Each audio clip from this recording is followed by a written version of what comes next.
Okay, good evening, everyone. Shalom. Let me shut the door. We have some very live folks.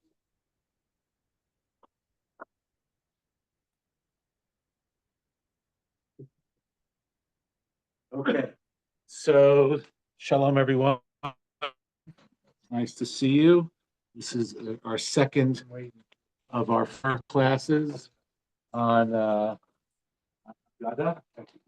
And today we have the special treat of learning some of the Torah of Rabbi Yechiel Yaakov Weinberg and Rabbi Soloveitchik.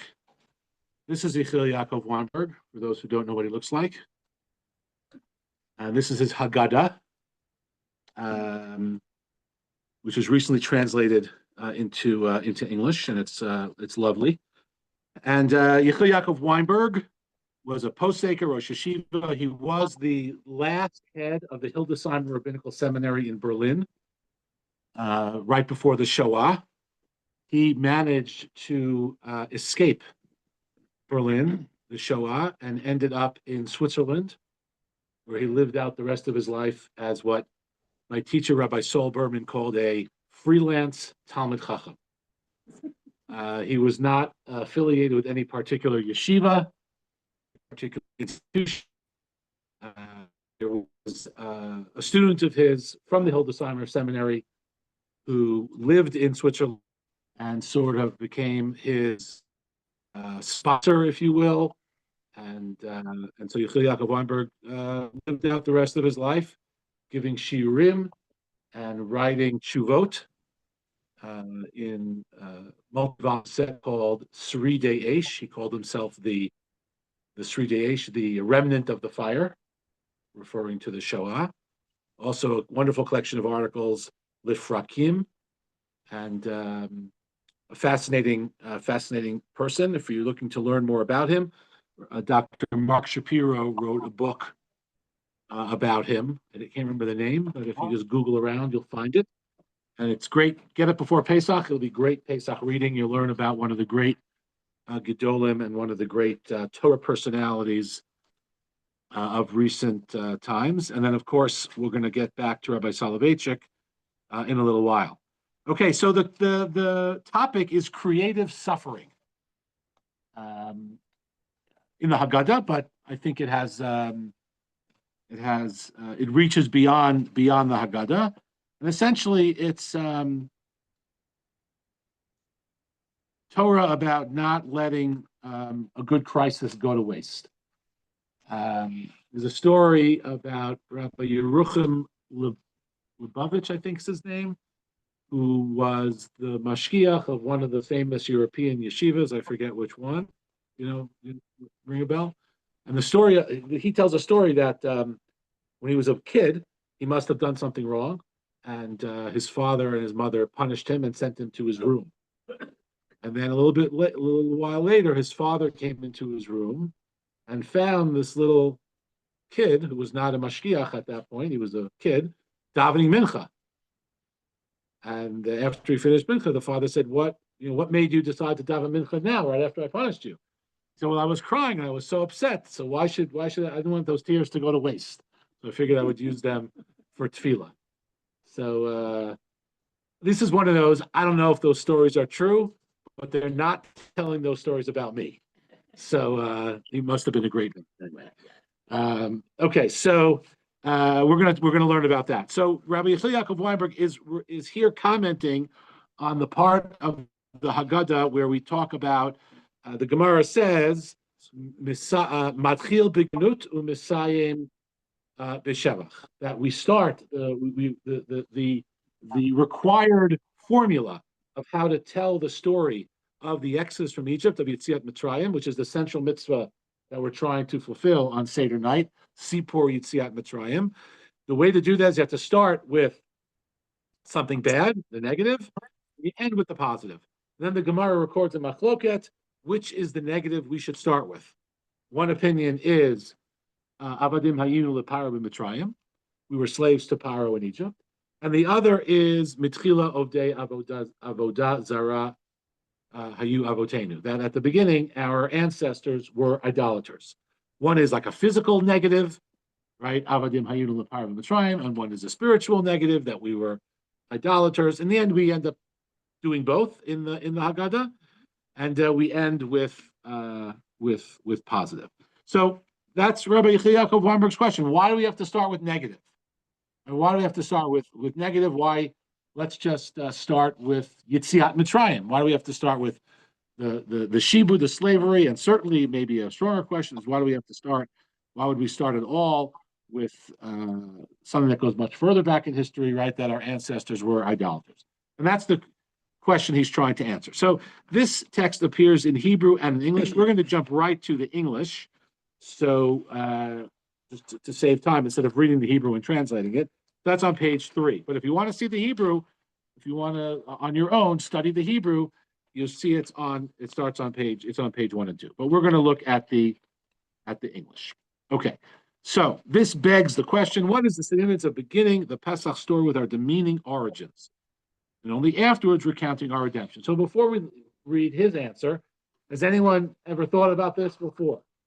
And have anything they'd like to share? Like, why do we start the Seder with the negative? It's interesting. I'll just note quickly, this past Shabbat, between Mincha and Marv at BMH, I taught a letter from the Lubavitcher Rebbe.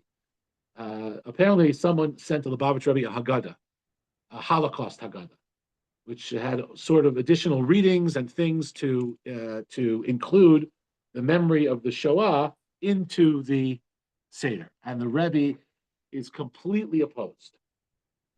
He's completely opposed. He says, first of all, the Haggadah is Kodesh Kadashim. We should not mess with the text of the Haggadah. That's not such an easy claim to defend, because the Haggadah for generations has been going through all sorts of changes. But then a point that he made, which I thought was really interesting, is why would we introduce sadness into a night of Simcha? Or we have Tisha B'Av for, or in our community, that's what we have Yom HaShoah for. But why would we introduce? And this actually is really a question which is like al haperek. It's right now a good question for us, because I've already gotten like 4 or 5 different Haggadah supplements referring to October 7th. And when I was a kid, I grew up when we left a chair open at the Seder for a Russian refusenik, and people last year left chairs open for the hostages.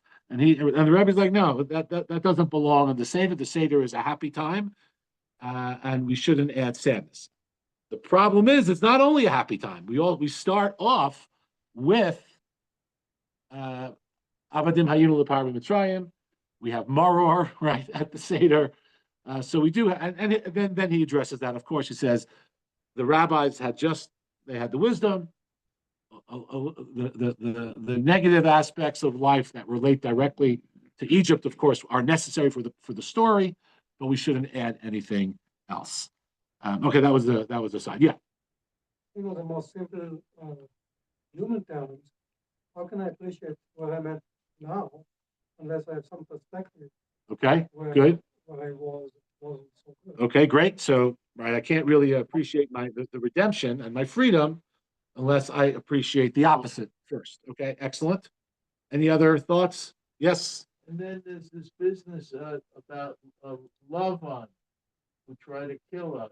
Yes, we add that in too, right? We, in a sense, anticipates what the Paro eventually wanted to do with the Jewish children. okay, yeah. So in that sense, making the historic reference is useful. And then unfortunately, we fell into idolatry in Egypt, idolatrous practices. We came out in the 49th level of Tuma. Right. And our ancestors were idolaters. So it's a reminder of where we were. Okay. Okay, excellent. Okay, great. Okay, some of this is going to come out here in Rabbi Weinberg's comments. He draws our attention to a Gemara in Masechet Eruvin that says, I might as well read the Hebrew so we could quote the Gemara itself. Al yipater adam mechavero ella mitoch devar halacha, shemitoch kach zochrehu.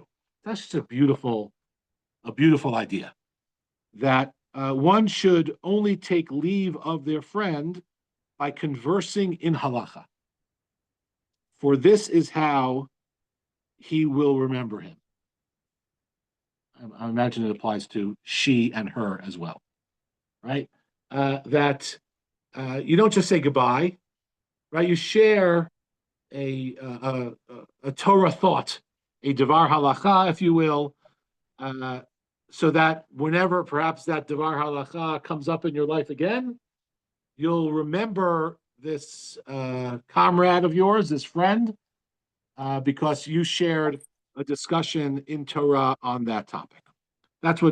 He says he's going to use this as a model to answer the question of why we have to start the Seder on a negative note. What the sages intended to teach us through this precept is that a person who parts from a close friend must not let himself become preoccupied with his sorrow, nor let himself become defined by his distress.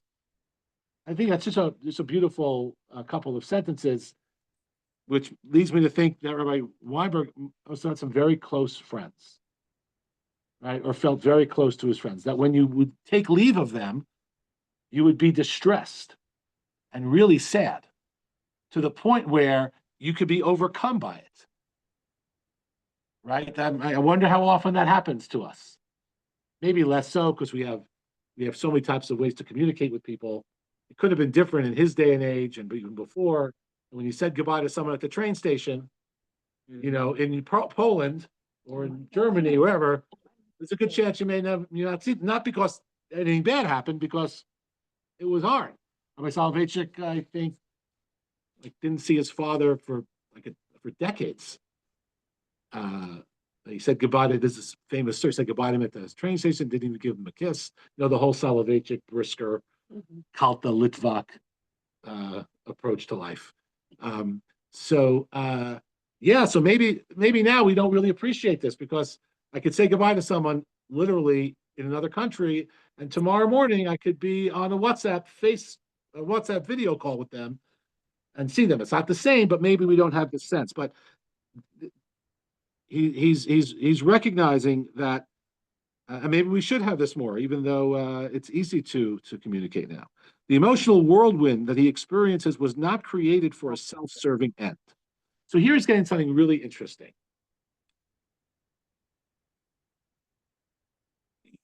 I guess you could ask the theological question: why would God give us these emotions that create sadness in any given situation? But we'll stick to our question of sadness when you say goodbye to a friend.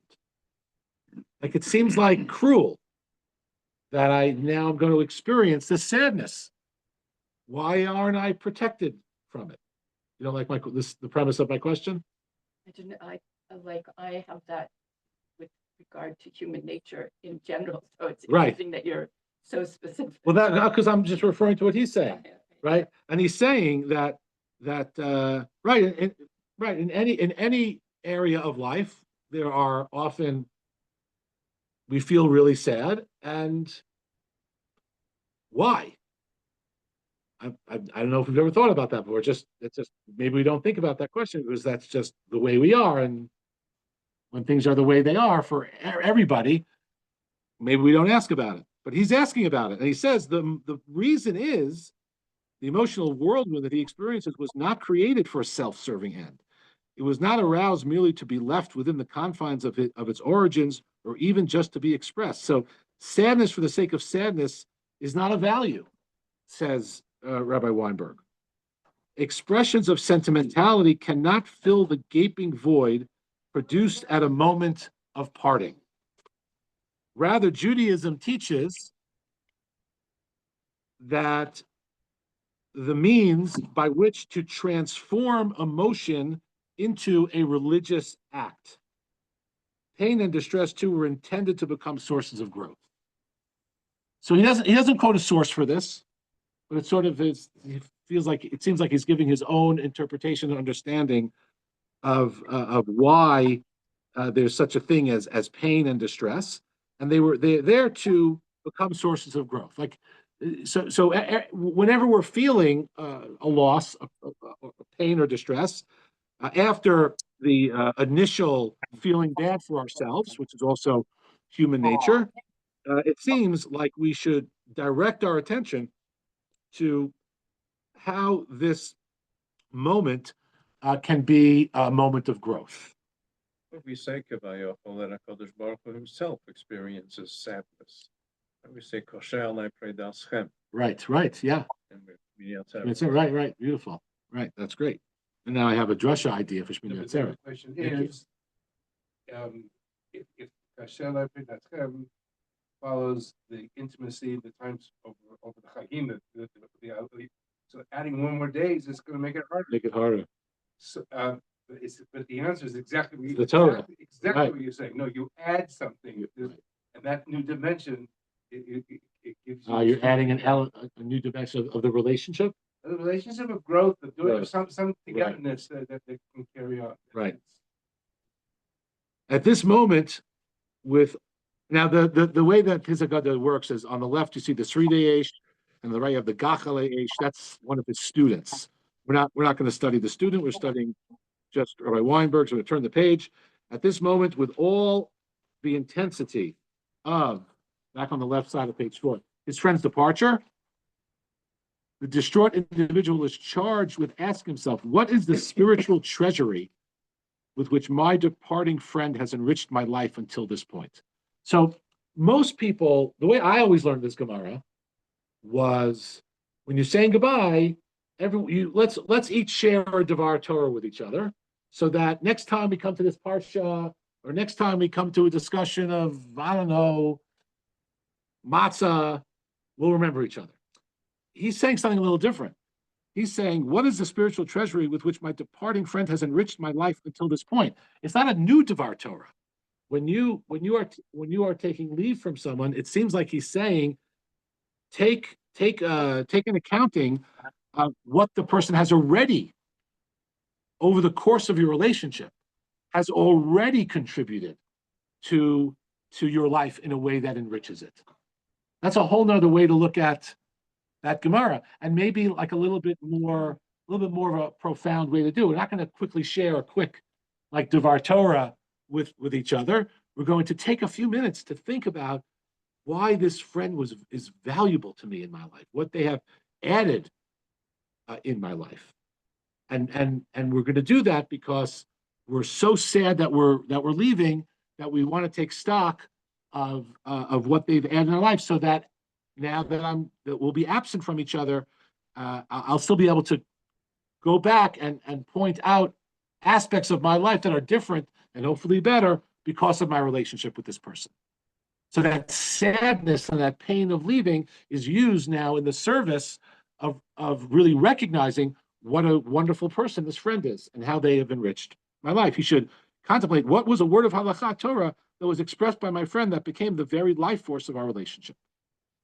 For this is how we be remembered, because it is, that's a quote from the Gemara, because it is only in this way that it is possible for a time of parting to be transformed from a fleeting moment into one that ensures an enduring and spiritual connection. And here he's talking about something else.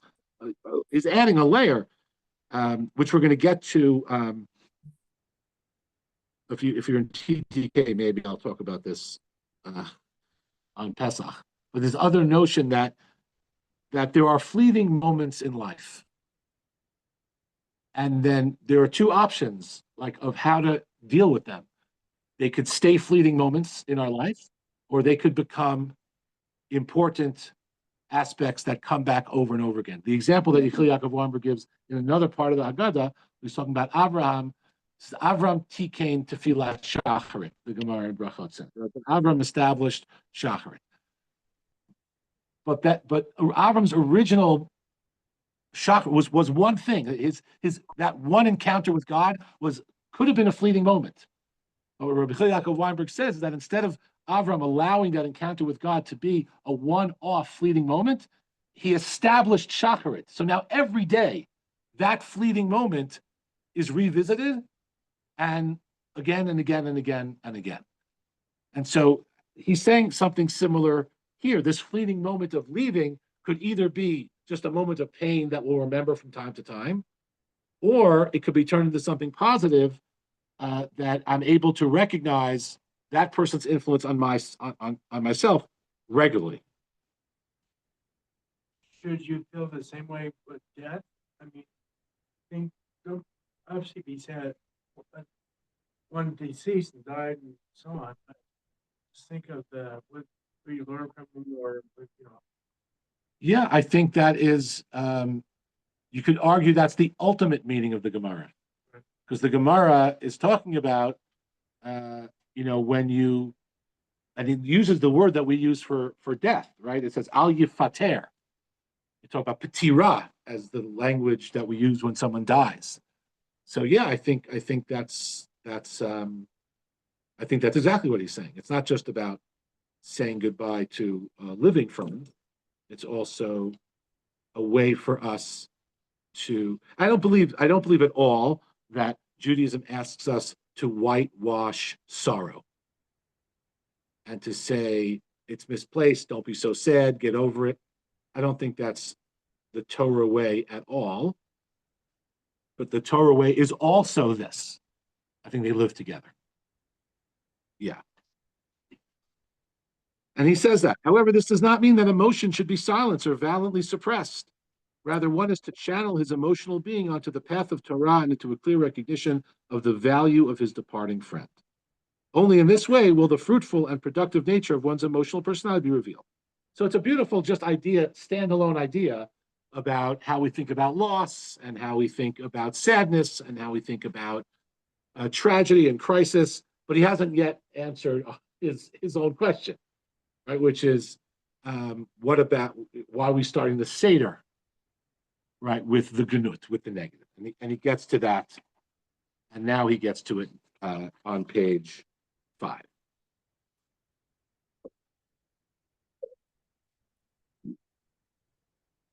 In the left side still, again, accordingly, we may gain a clearer understanding of the requirement to begin the Pesach story with disgrace and conclude with praise, according to both Rav and Shmuel. The anguish we experience when remembering that our forefathers were idol worshippers or that we were once slaves to Paro is intended to be a constructive suffering. So I called it creative suffering, and Yaakov Weinberg calls it constructive suffering. Now as then, the difficult times, physical and spiritual, that have been our portion become sources of emotional growth.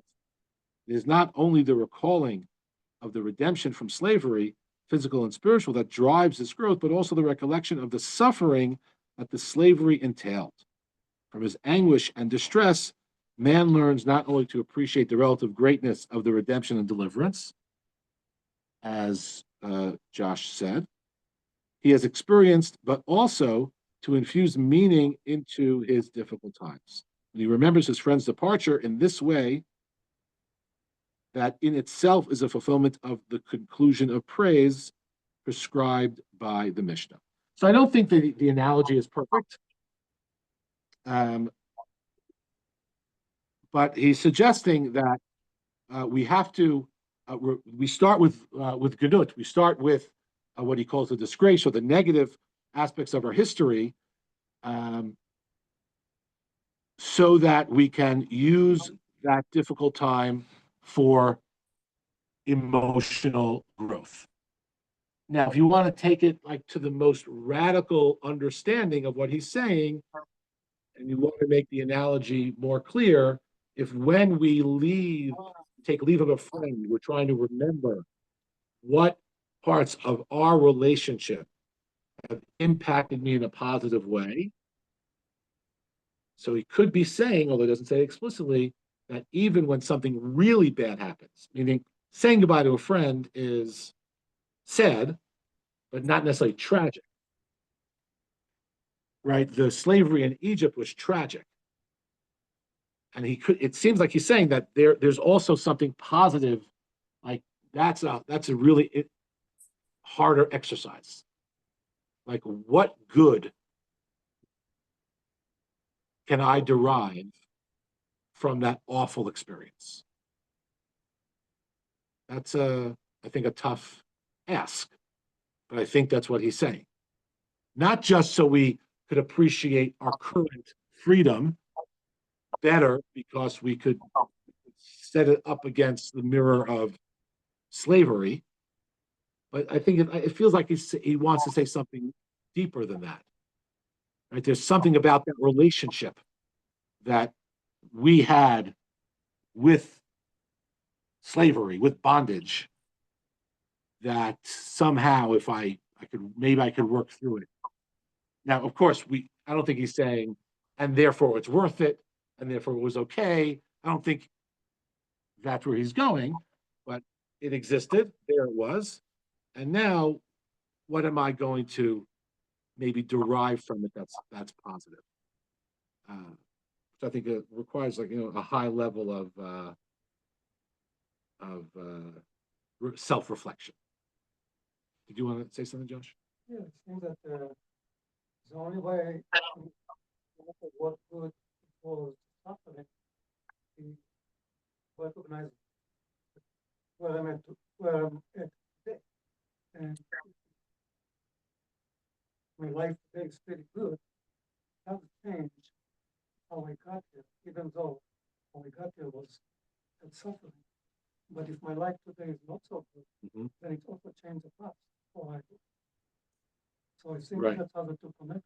Yeah, right. That's a great point that our present definitely changes the past.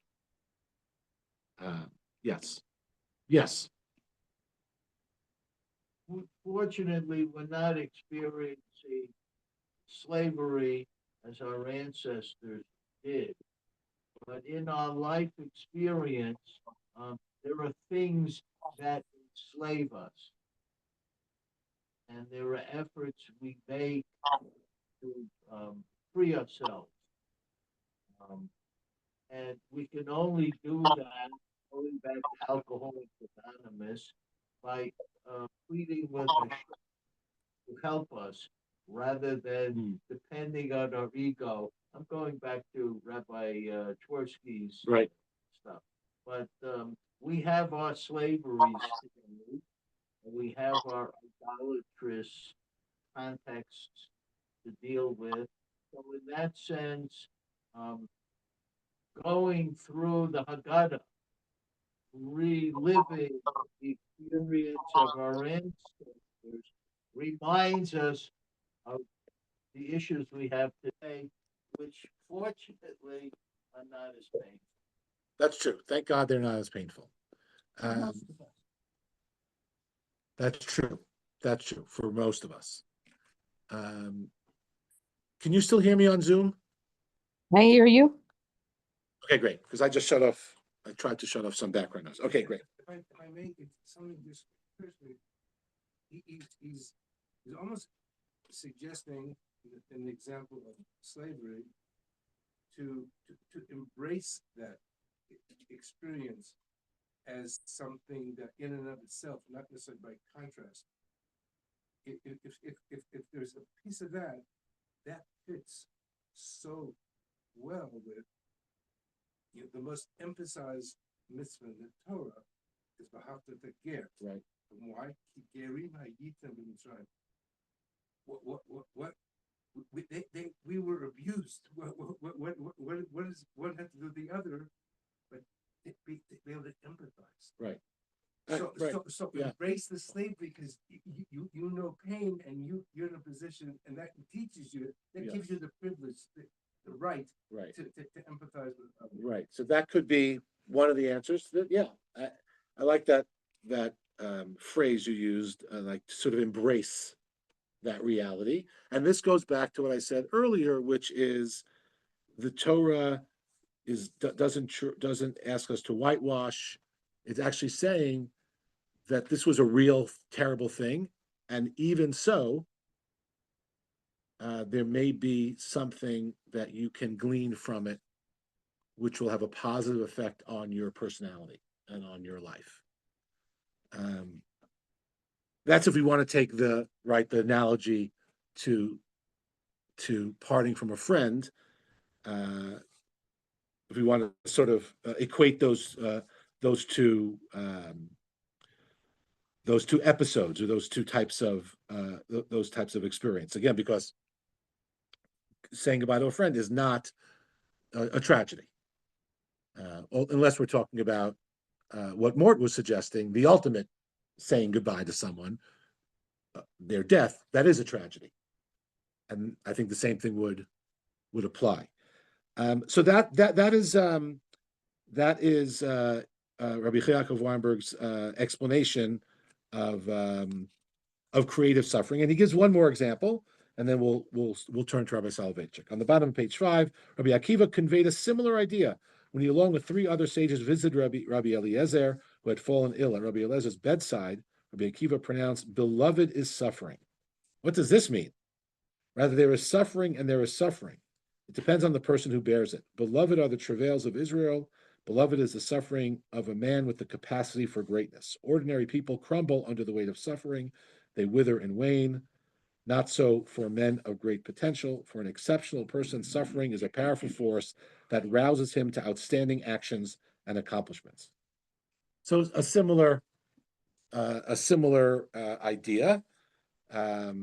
Although in this paragraph, he basically says this is not for most of us. This is only for great people. But nevertheless, it is not only the mother of the child who experiences pain while giving birth. All significant influential ideas are likewise born from the suffering, the birth pangs of their actions. It is clear that Rabbi Akiva is not seeking to invite suffering upon himself or his nation. Rather, after the suffering has transpired, Rabbi Akiva seems to turn it into creative and productive force. And that's the point. It's there. It happened. We can't deny that it happened. We'd be given a choice of do we want it or not want it. We would have said no. Of course, we don't want suffering. But once it comes, it comes. So that is Rabbi Yechiel Weinberg. Any sort of last comments or questions on his approach before we turn our attention to Rabbi Soloveitchik? Okay, great.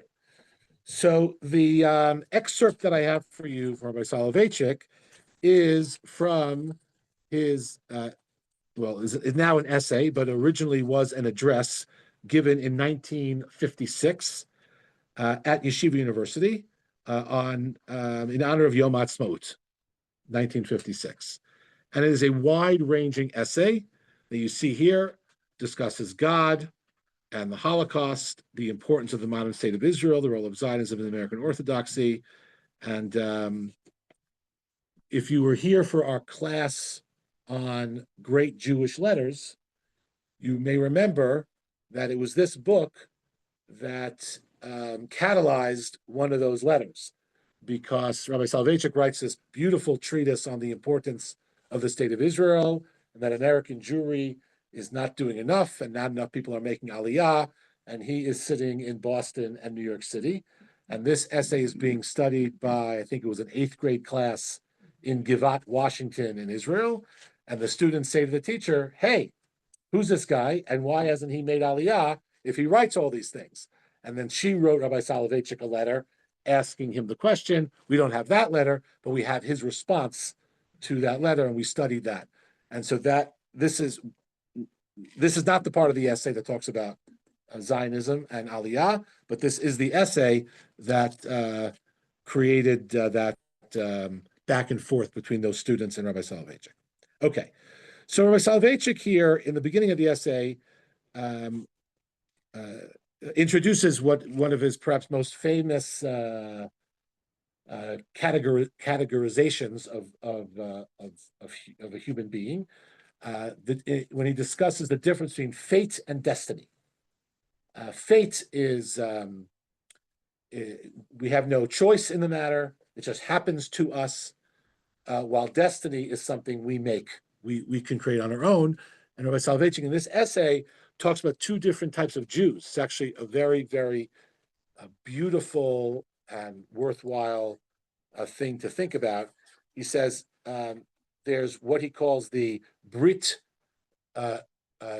Goral and Brit Yi'ud, the covenant of fate and the covenant of destiny. The covenant of fate is slavery in Egypt, we had no choice. It was just forced on us. And the covenant of destiny is Naseh v'nishma, right? We accept the Torah, we make a choice to actively live as Jews. And this distinction between covenant of fate, covenant of destiny has been used as a model for Jewish unity. That Jewish unity is required because at the end of the day, we're all connected by the covenant of fate. At the end of the day, right, all Jews are going to benefit or suffer from the same end or the same experiences. And the old true adage that it didn't matter to the Nazis if you were, a communist, a chassid, religious, not religious. It didn't matter. We all got swallowed up in the same fate. So he wants to know what the Jew of destiny does with suffering. Right? The Jew of fate just suffers because that's what fate means. Just accept it upon you. There it is. There's nothing you can do about that. Right? Now, he's not suggesting that some of us are Jews of fate, some of us are Jews of destiny. We're all both. The Rabbi Soloveitchik works. He creates these sorts of perfect beings so we could understand human nature, but ultimately we're a conglomerate of all of those archetypes. And so, but what is the part of us that is the Jew of destiny? What do we do with suffering? So let's go to page 7. And I've highlighted or bolded and underlined some of the key aspects here. So first of all, he says that the child of fate is devoid of the ability, this is a few lines above the underline, to determine anything in the realm of his existence. He is nurtured from the outside, and his life bears its imprint, right? Like nurtured from the outside means completely controlled by forces beyond the person. It's passive. Passive, right. But not because they want to be, just because that's what fate is.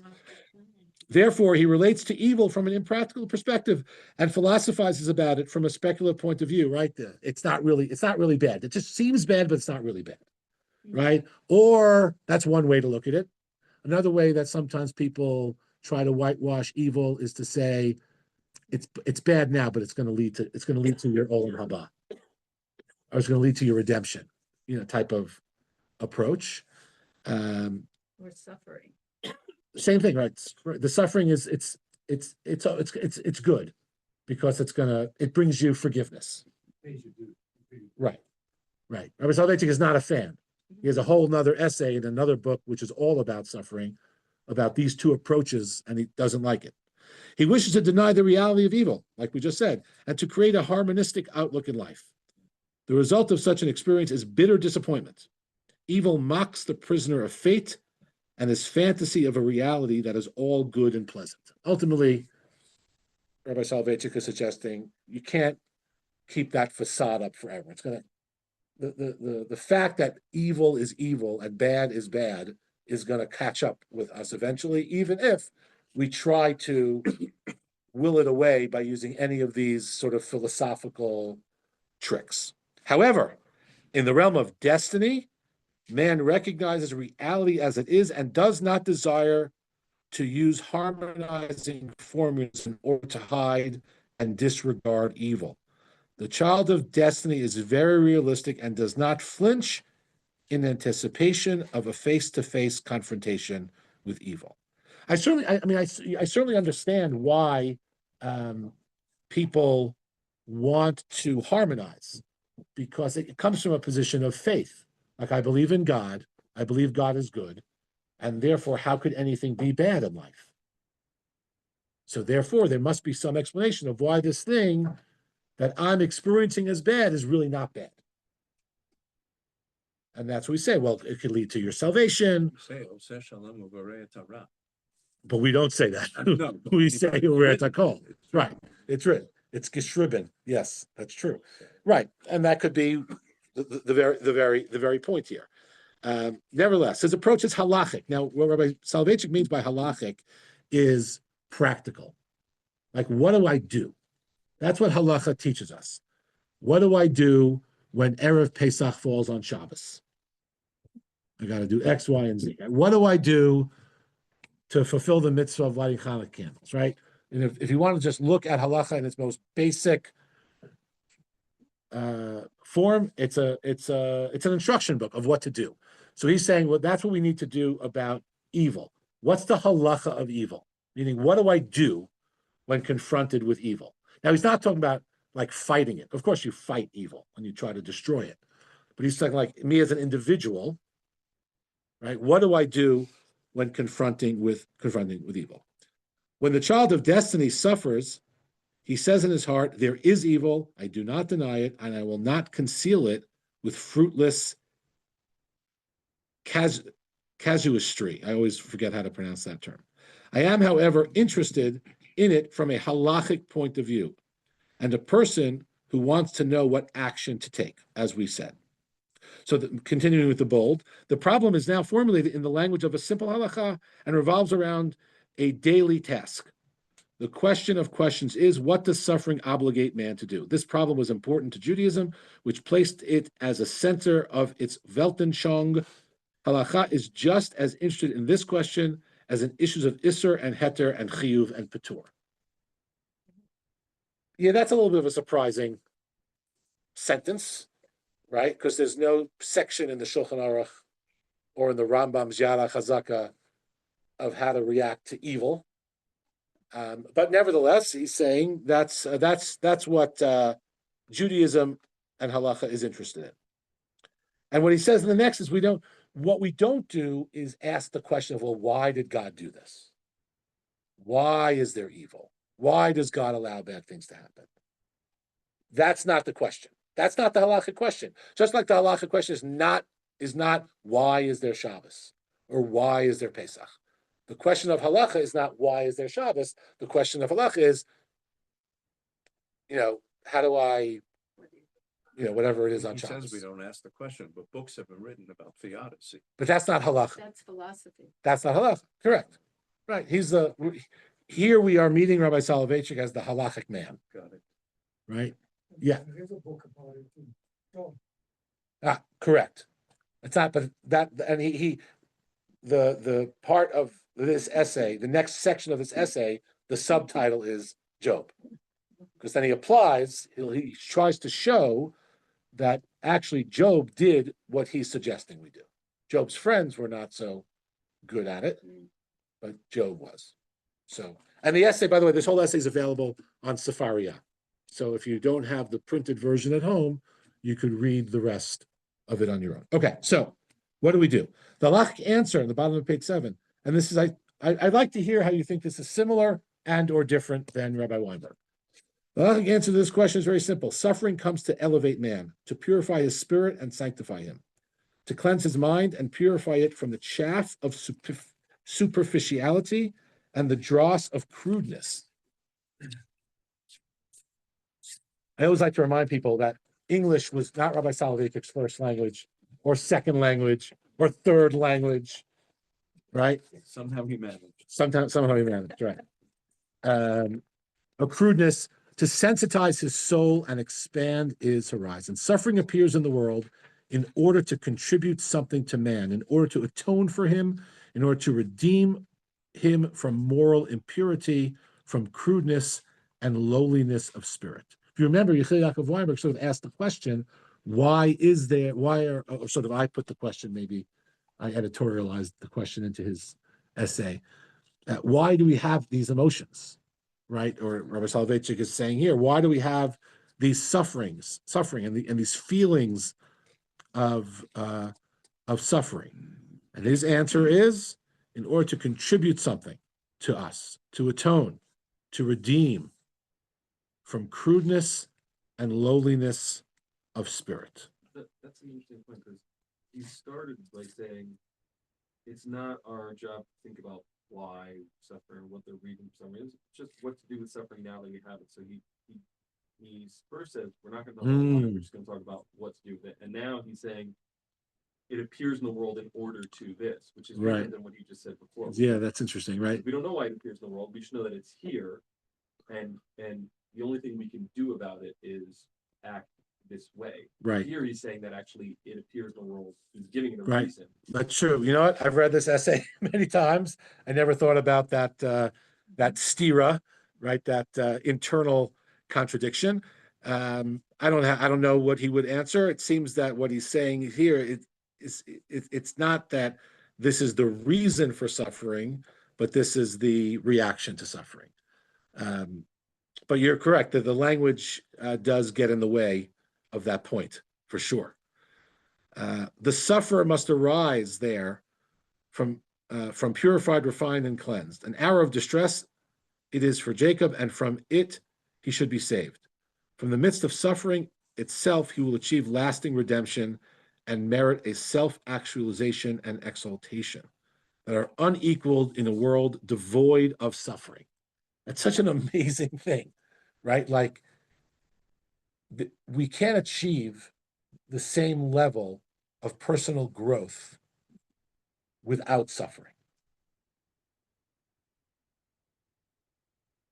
So that gets back to maybe he is answering why it appeared, and he goes to great lengths to say that we're not talking about like God punishing. We're not in that realm. We're just the overall. First of all, it's very hard to connect the dots and say, well, this person did this, and so that they're suffering this way. We don't connect those dots. We don't say God did this, God caused this, but God created a world where suffering happens. Suffering is allowed. Or Now, or by doing things and taking action and turning a bad situation into something, you're retroactively giving purpose to something. exactly. Right. And it's not the only place Rabbi Soloveitchik talks about repairing the past in that sense. Yes. Yeah. I think of a curious parallel. Okay. I'm a little kid. They send me to school. I'm miserable there. I have to listen carefully. I have to learn the tables of.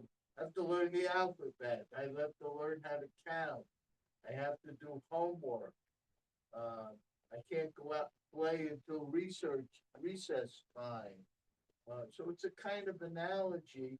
Right. By going through this process, learning to study and accomplish in this context makes me a much better person. I can live Right. life. Yeah, I appreciate the analogy. I would only gently push back and say Rabbi Soloveitchik is talking about things which are objectively horrible. Well, to the 4-year-old, it's horrible. Yeah, okay, I hear the point, but I want to just stress that Rabbi Soloveitchik is trying to apply this to, like, this is this essay is his post-Shoah response. It's pretty weak. Right, that's all. You think it's weak? Okay, you want to explain? I don't think you can explain suffering and says it'll make you better. Mm. I don't think you Well, so the question is, what is Rabbi Soloveitchik trying to do? I don't think he's explaining it. He's saying, what do we do with it? I don't think you can do anything but suffer. Okay, fair enough. I saw my parents suffer with it. Mm. And you didn't, and none of this, what he's saying, resonates with how they dealt with it. Okay. Thank you for sharing that. Yes. First of all, 23. I think that if I think that suffering comes when somewhat cleansed, reality doesn't support it. Many people it destroys. Some people maybe it makes better, some people it's not. Some people it makes miserable. But I think Let me just 1 second. It's a very fair point, and that could be why Rabbi Weinberg, at the end of his essay, sort of doubles back and says, "Well, this is only for the great people. Most people can't do this." And maybe that's what we're hearing here. Yeah, Or there aren't enough But I great think people or any. yeah. putting the philosophy aside, if I really take this to heart, that suffering claims to some degree, I do not see how it that not reduce my empathy to some degree to a person that suffers. What are you saying that would reduce? Because, If I take it to heart, the suffering claims, yeah, then I see somebody else suffer. I don't see how it will not reduce my empathy to that person because deep in my heart I know it's nothing good for them. that's very interesting. Um, well, I mean, if, I could respond to that maybe in two ways. The first is that we don't know how whether this is working or not, as we've heard, maybe it doesn't. And the other is, I think this is an example in Torah of where we are asked, this is what Rabbi Soloveitchik is saying, every individual, this is a possible response to my own suffering. But it's clear from the Torah that my response to your suffering is complete compassion. That's right. So we have to be able to hold both of those things in our response to suffering, right? We should definitely not. Yeah, I think that would be my answer to that. I see the point. Like, oh, it's not so bad, but it also it doesn't. This approach doesn't make the suffering any better. This does not diminish the person suffering.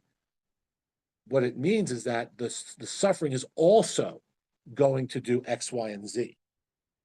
It doesn't diminish the suffering. You could suffer incredibly and also end up being yourself more full of compassion for someone else.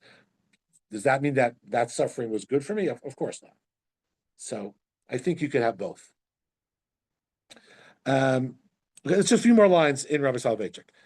The big underlined paragraph on the bottom of middle of 8. Judaism made this notion more profound when it combined the idea of repair of evil and its elevation with the perfection and elevation of goodness. This I thought was a really interesting piece. He says, Judaism states that the kindnesses of God are not given to man as an unconditional gift, without obligation. They require something in return. Their very essence imposes a moral, halachic demand upon the man who enjoys them. Indeed, while loving kindness emanates from open, overflowing, generous hand of the Holy One, it is not an unlimited or unconditional gift. Such a gift is not absolute. I'm not sure, maybe people would disagree with this. The bestowing of good is always conditional and temporary. When God bestows wealth, property, influence, and honor, the recipient must know how to employ them, how to turn these precious gifts into fruitful creative powers. That's going to be the parallel, right? When something, if you win the lottery, so now what? Right now we have to turn that into something fruitful and precious.